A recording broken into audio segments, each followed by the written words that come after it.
We watched Valentine. 5 women are stalked by an unknown assailant while preparing for Valentine's Day.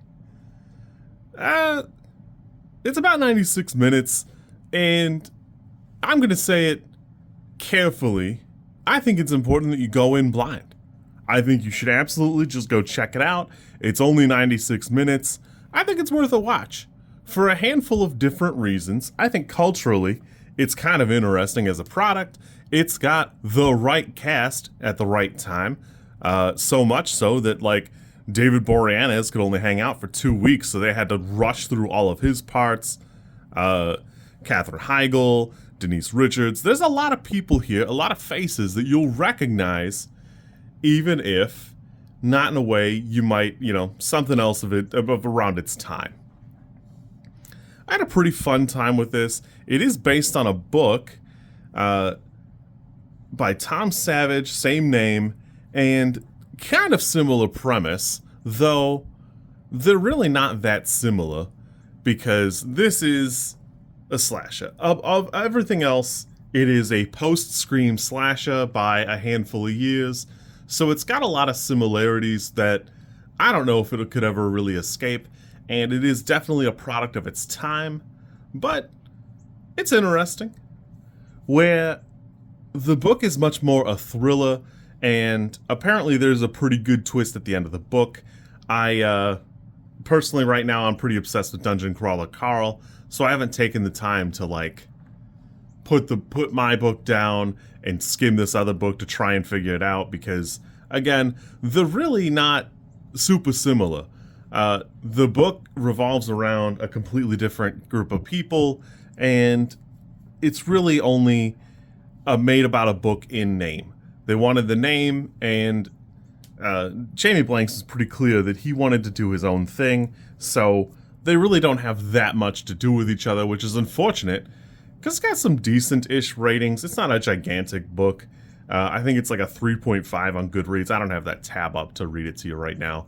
But, it's relatively well received for the time. And people did comment about how graphic it was. This movie is much less graphic than a lot of things around its time. The studio definitely cut it down a fair bit, and there have been a lot of talks about trying to get an unrated cut of it put out that, it never seems like it's going to come to fruition. Jamie Blanks is on Twitter, and he doesn't seem like it's ever going to happen, so, there's that. Overall, I have a pretty decent time with this. It's pretty interesting, though I will say there's a lot of things in it that are just baffling. When the detective interviews the girls, they're in a house, which is fine, except everybody leaves. It's like they're at the detective's house, and I really couldn't make heads or tails of it because it's so baffling. They all just get up and leave. Which is super weird because it's like another place because the other two have apartments. The one lives in the mansion, obviously. And that's all pretty weird. Really everything here is just kind of strung together. It feels like at 96 minutes, it needs to be about 120 minutes to flesh out a couple of these projects a little bit more and have a little more something going on because some of these things are just a little baffling. It kind of rapidly goes from one thing to the next. Some of the dialogue is bordering on crazy town. It's got 4 writers here, and I don't know if it's just crowded in the room or what's really going on here. There's just a lot. There's a lot going on. Me personally, I love a whodunit, and obviously at the beginning of the film, there's the high school scene, which is super fun, super interesting. But what's baffling to me is even in that scene, somebody is wearing the Cupid mask. So I spent like most of the movie going, well, who the hell could who's that guy? I don't really understand. And the truth is it's not really explained, and it's not like I could read the book to figure it out because again, Jan Blank's pretty adamant that while he did read the book, he was not really fixated on the book. He wanted to make his own thing, and that's very clearly what he did here. It's still enjoyable. I still had a good time with this, though a lot of the interactions did baffle me and leave me with a lot of questions. Namely, that detective is way too old to be hitting on Denise Richards at the time, who seems like she must be, roughly 26, 27.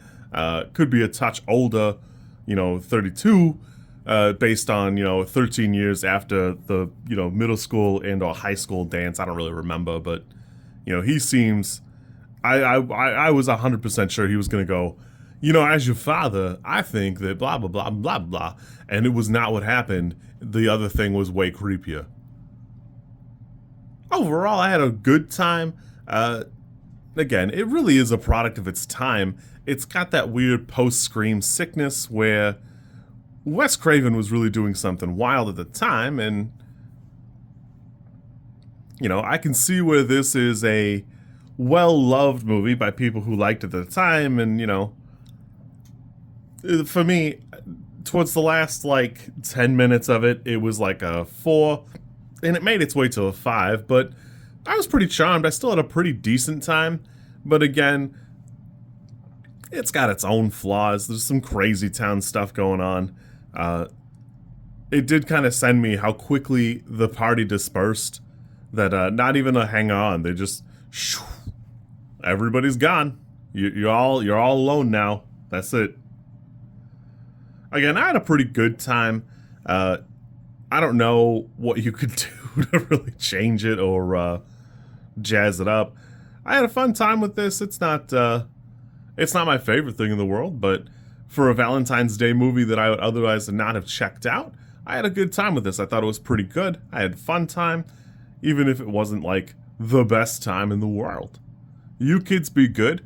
I hope you like it if you check it out. Happy Valentine's Day. Yeah, we will catch you later.